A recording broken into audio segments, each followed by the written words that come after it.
Hai semuanya, ini gue Today. Apa Marco Polo benar-benar ke Indonesia? Video ini masih ada kaitannya dengan video gue yang sebelumnya pernah gue buat, yaitu tentang Marco Polo yang menamai Pulau Sumatera dengan Minor Java. Dari banyak para petualang yang pernah singgah ke Indonesia, cuma Marco Polo yang menamai Sumatera dengan Minor Java, yang berarti Jawa Kecil. Sebelum nama Indonesia dipakai, para petualang ini menyebut Indonesia dengan sebutan Archipelago, yang berarti Nusantara. Memang penyebutan Minor Java ini membuat bingung, karena sebagaimana yang kita tahu, Pulau Sumatera lebih besar daripada Pulau Jawa. Jadi, apa sebenarnya yang membuat Marco Polo menamai Sumatera dengan Jawa Kecil? Sehingga menjadi pertanyaan, apa Marco Polo benar-benar berkunjung ke Indonesia? Perjalanan Marco Polo ini dirangkum di dalam buku yang berjudul La Devise du Monde yang ditulis oleh Rustichello da Pisa. Gue punya versi Inggrisnya, The Travels of Marco Polo, Volume 1 dan Volume 2. Tebalnya 800 dan 1000 halaman. Tapi ini tebal karena edisi Jules Cordier yang terbitan tahun 1903. Jadi setiap alinianya ada penjelasan. Kenapa bisa disisipkan penjelasan di sini? Karena perjalanan Marco Polo ini terdengar seperti dongeng. Banyak yang meragukan kebenarannya, sehingga setiap alinea ada penjelasan yang membuat buku ini menjadi sangat tebal.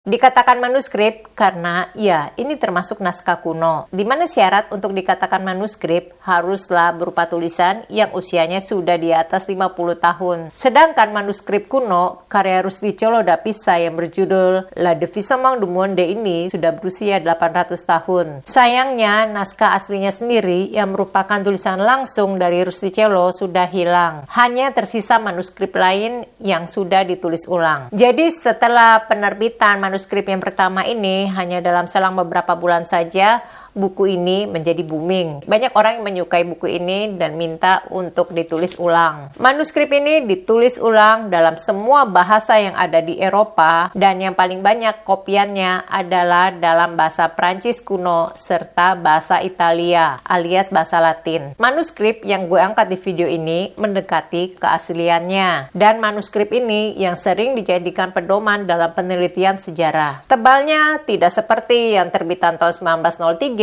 Ini hanya 211 halaman. Dulunya manuskrip ini dibeli oleh Ratu Christina, Ratu Sweden di tahun 1650. Tuh, kebayang tuanya manuskrip ini. Kalau kalian tertarik untuk membaca manuskrip ini yang dalam bahasa Prancis kuno, kalian bisa download. Linknya ada gue tulis di deskripsi.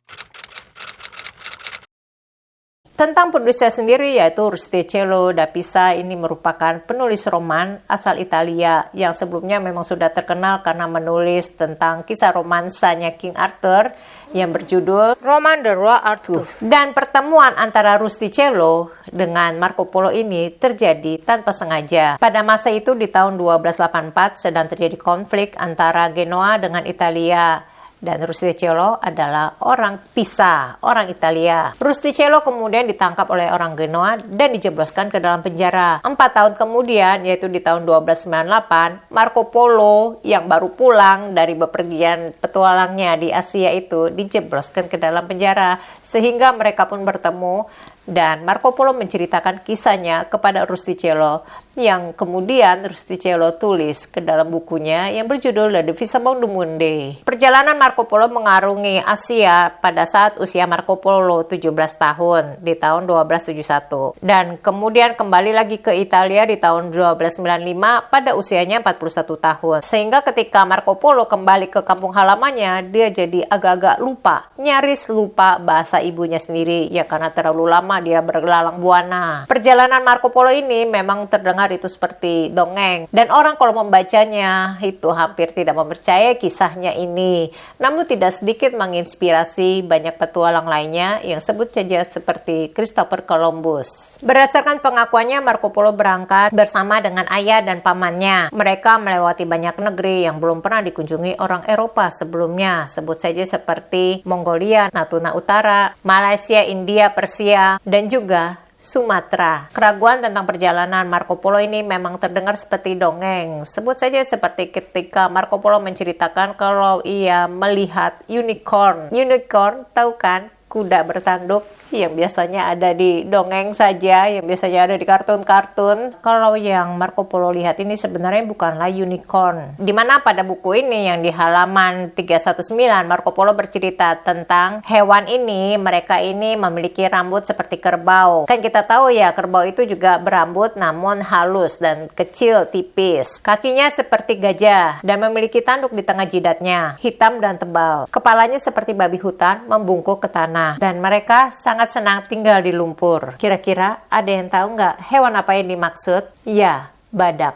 Badak banyak ditemukan di daerah Asia Tenggara, terutama di Pulau Sumatera dan juga Pulau Jawa. Di halaman 318, Marco Polo menyebut Sumatera dan menamainya dengan Menor Jave. Dan Marco Polo menyebut juga di Menor Jave ini ada 8 kerajaan. Dan kehidupan orang setempat yang tinggal di pegunungan, hidup seperti binatang, dan memakan daging manusia. Membaca hal ini juga membuat Sir Raffles mempertanyakan hal serupa di dalam surat-suratnya yang di bukunya ini. Apakah ini Pulau Sumatera yang dikunjungi Marco Polo? Nampak Sir Raffles sangat menggemari Marco Polo sampai-sampai ia menamai anaknya dengan Marco Polo juga.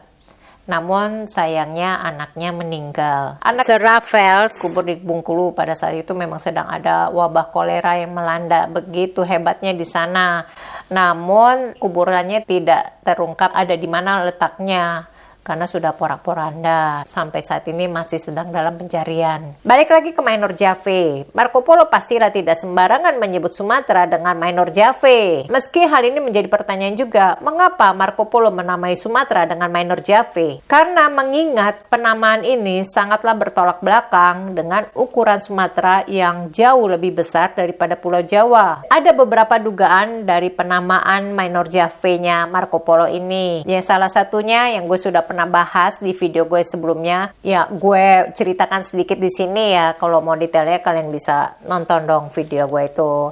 Tapi setelah video gue ini berakhir.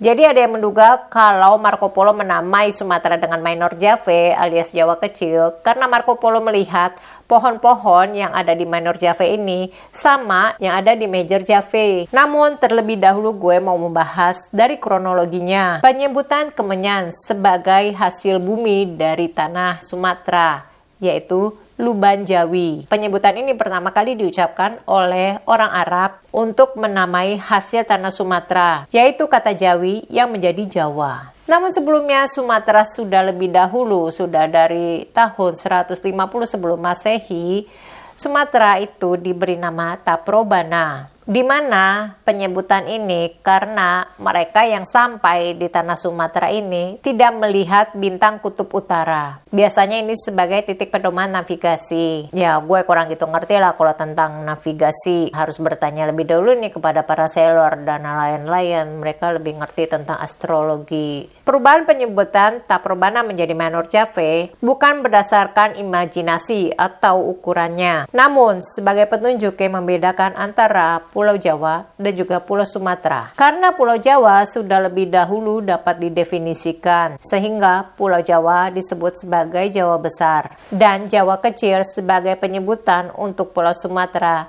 agar dapat membedakannya dari Pulau Jawa. Bingung? Ya, mereka orang Eropa menamai Pulau Sumatera dengan Menor Jave itu pada abad ke-16. Sebelum Sir Francis Drake datang ke Nusantara, jadi udah ngerti kan, Pulau Jawa sebelum abad ke-16 ada 2, yaitu Major Jave dan Menor Jave. Ada juga yang menamakan Major Jave ini sebagai Java La Grande. Kembali lagi ke pertanyaan, apakah Marco Polo benar-benar ke Indonesia? Cuma dia nih yang namain Sumatera dengan Menor Jave. Meskipun Marco Polo tidak menyebut secara langsung tentang kata Sumatera di dalam bukunya itu, Marco Polo tidak benar-benar sampai ke Pulau Jawa. Pengetahuan Marco Polo tentang Pulau Jawa hanyalah sebatas percakapan dia dengan seorang pedagang Cina di Guangdong. Namun dengan deskripsi yang jelas, iya, Marco Polo sampai ke Sumatera. Meskipun Marco Polo tidak menyebut Sumatera di manuskripnya. Lanjut lagi dari halaman 335 bab ke-11, Marco Polo bercerita adanya kerajaan Lamri dan kerajaan Fansur. Kerajaan Lamri atau Lamuri ini merupakan kerajaan yang ada sebelum terbentuknya Aceh Darussalam. Pusatnya ada di Lamri. Lamreh. Dan di buku ini Marco Polo juga bercerita tentang kerajaan Fansur. Kemarin gue sudah sebut kalau Fansur ini adalah penamaan dari bahasa Arab yang kalau kita akrab dengarnya Barus, kota yang ada di Tapanuli, kota yang ada di Sumatera Utara. Marco Polo bercerita kalau orang-orang di Fansur ini mereka tidak punya gandum, mereka tidak memproduksi gandum, tapi punya beras yang dimakan bersama-sama dengan susu dan daging segar, serta punya pohon yang menghasilkan tepung yang sangat baik untuk dimakan. Tahu nggak pohon apa yang dimaksud? Ya, pohon sagu. Pohon ini sebagai salah satu pohon jenis palma yang ada di Sumatera dan Celebes. Ya, waktu itu bilangnya Celebes, kalau sekarang bilangnya Sulawesi. Diperkirakan pohon sagu ini berasal dari Papua dan Maluku yang kemudian disebar ke daerah-daerah lain yang ada di Nusantara sampai ke Filipina. Jenis palma lain yang diamati Marco Polo adalah Aren scarifera sebagai penghasil gula aren. Segala pertanyaan yang berkaitan dengan video gue ini kalian bisa tulis di komen, dan kalau ada waktu gue akan mencoba membalasnya. Terima kasih sudah nonton, jangan lupa like dan subscribe. Stay safe and stay healthy. Kalian bisa nonton video gue yang ada di sini dan di sini.